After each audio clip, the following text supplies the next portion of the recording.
Today we're talking about The Strain, Season 4, Episode 8, Extraction. How do we get to Extraction, which is the name of this episode, right? So, we had a big loss this episode in the Professor. I didn't touch on the Professor as much in the last episode and the fact that he got stung. Because just like you guys on your mobile devices, I was holding out faith that the white would either combat the worms or it would slow down the progress of the worms. And we would have him throughout the whole last 2 episodes of the series. I really thought that was going to happen. But sadly, that's not what happened, and we lost the Professor. Another big character, another big pillar of the show. As the show only has 2 episodes left, a lot of the pillars are coming down, and the house is about to come down, and the final curtain's about to come down the Strain. So the Professor died, and with his last moments, as always, very, very Professor-like, he was trying to figure out the meaning of the lumen and how to destroy the Master. Remember, the Professor in Season 1 thought sunlight would destroy the Master. That didn't work. Then the Professor was like, I got it, we're gonna put him in a box. That didn't work. Well, it worked until Zach. And now he finally came to the realization that in order to stop the Master, we have to take away his collaborators, remove his limbs. So that's how we got to Extraction. Because the team, the minute they put the Professor in the ground, they were back to being split, right? They were all at each other's throats. That's the reason the team split up from the beginning. There was a lot of distrust, a lot of different alphas wanted to follow different paths. So this satisfied not only removing one of the Master's limbs, which is Sanjay, that snake, but also it would help free those people who they have captured. And for Quinlan, it would reveal the location of the Professor. So he's gonna make Sanjay squeal. He's a squealer, like the Joker said, right? In the Dark Knight. Anyway, so capturing Sanjay serves multiple purposes. That's why this episode is called Extraction. They're gonna extract his ass from that baby making machine, right? That factory. So there are 2 things that I want to talk about as far as the factory. You saw in the basement when the team finally attacked. Did you see the team when they were in the elevator? They looked like they were in a Kanye West video. You know how Kanye has that homeless, stylish look, and they all look like hobo wear? They all look like hobo wear, y'all. Look like a Kanye video up in there in that elevator. Anyway, so the team split up, different tasks, right? In the basement, we had a team up of Gus and Quinlan, which was pretty cool, right? Because they were one of my favorite team ups besides Gus and Fab. So they took out that mongrel. You saw Quinlan and Gus, both of them working together to take out that mongrel. They took his ass out. They stopped the baby factory, or whatever. I mean, the squeezer factory where they were squeezing humans.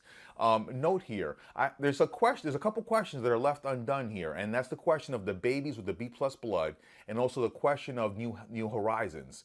So I thought when they got to the basement that we were going to find out more about the B plus blood and this whole factory, but it wasn't revealed to us. So there's 2 more episodes left. Let's see if we find out what the whole B plus baby thing is about. Is it going to be used somehow to destroy the Master? And also, New Horizons, was that just about explaining to us why, giving an excuse for Alex and F to be together and for F to find his true north again, like you guys pointed out in the comments and reminded me? Or was that more about there's some type of final significance to New Horizons, which we're going to find in the last 2 episodes? So those are 2 big questions that are left out there about these B plus babies and also New Horizons. Is there some deeper meaning to them, or is that it? So when our team took them out in the basement, you saw that that Dutch got some satisfaction when she finally freaking got on top of his punk ass Sanjay. Now Sanjay, he's a snake, y'all. He's a collaborator and a snake. He literally hid behind pregnant women to protect himself. Like, how crummier can you get? And this guy, after everything that's happening, and they took out I-Course, he probably doesn't know that. He's back at the factory making B plus babies in his office. Like, he's a real scumbag. So when Dutch was on top of him, it was very satisfying. Dutch got 2 arch enemies taken care of in this episode. I-Course, you saw when she looked down at him like, yeah, bitch, I got you. Because I-Course and her had that horrible relationship over dinner, her being dinner twice, right? With the whole thing around her neck, and then later on when she was at that table. And so it was very satisfying for her to see I-Course on the floor there, dead, decapitated. And it was also very satisfying when she finally climbed on top of Sanjay's punk ass and stabbed his foot. That was satisfying for her and us, right? So hopefully Sanjay's gonna squeal and let the team know where the Master is.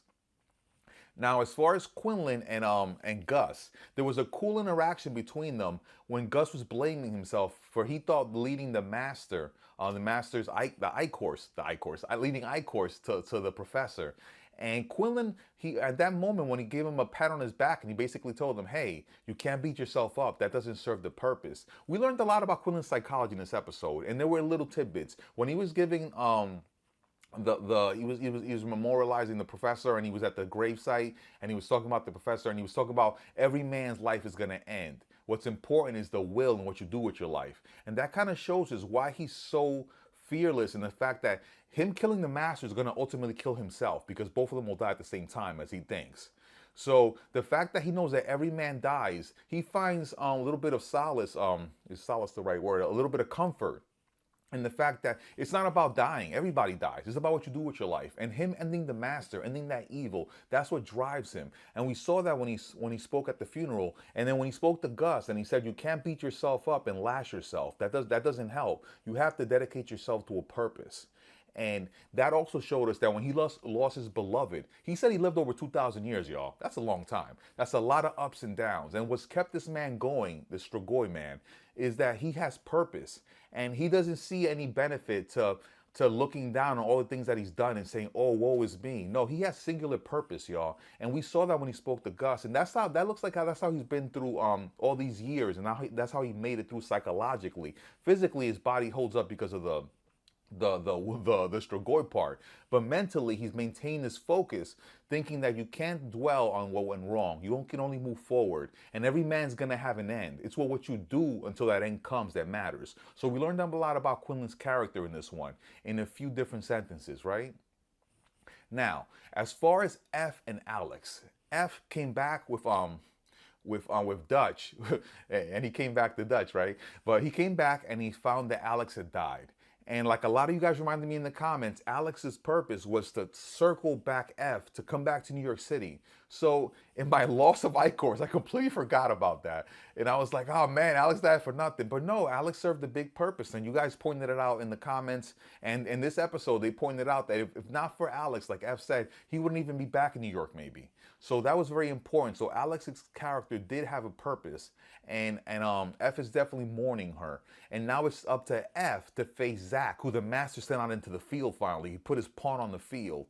And I'm hoping in these next 2 episodes, we're going to see some type of death for Zach. I know a lot of you guys at home are hoping this. And it's probably going to be F who does it. And because the first nuke was set off by Zach. Is the second nuke going to be set off by F? We will see. There was also some more Ouroboros in this episode. The professor, he died decapitated ultimately, right, by his own blade that Quinlan swung as a mercy blow.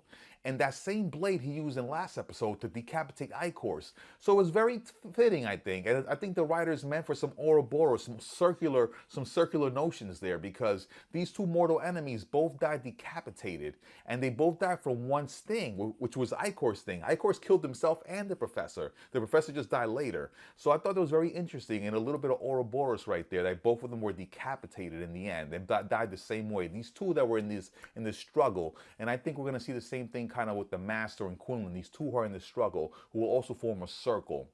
Ouroboros on our ass, right? We only have 2 episodes left, y'all. Only 2 more episodes left in this season. In this series. So I want you guys at home on your mobile devices. I see that you guys want to see me do Westworld. I've seen Westworld comments. I see you guys. I'm pondering it. It's 2018. We're still in 2017. Is there any shows coming out that you guys want me to cover or talk about? Definitely let me know in the comments, and I will consider them. I'm thinking about Westworld, y'all. I'm thinking about Westworld. Back to the strain. Now, so our characters are all they're all set up for the last 2 episodes right now. I really think we're going to see some fight between F and Zach. Obviously, F is going to kick Zach's ass, hopefully. I see some fight between Quinlan and the Master. I'm looking forward to getting some type of revelation or some type of significance to the whole New Horizons, the B+ babies. Is that going to end the Master somehow? Is that what's going to happen? We have to wait and see. So those are just some things that I'm looking forward to seeing in the next episode coming up. This is The Tone Show. If you guys make sure to subscribe and like if you haven't done so already. And Tone Show, Remember to like and subscribe for more Tone Show.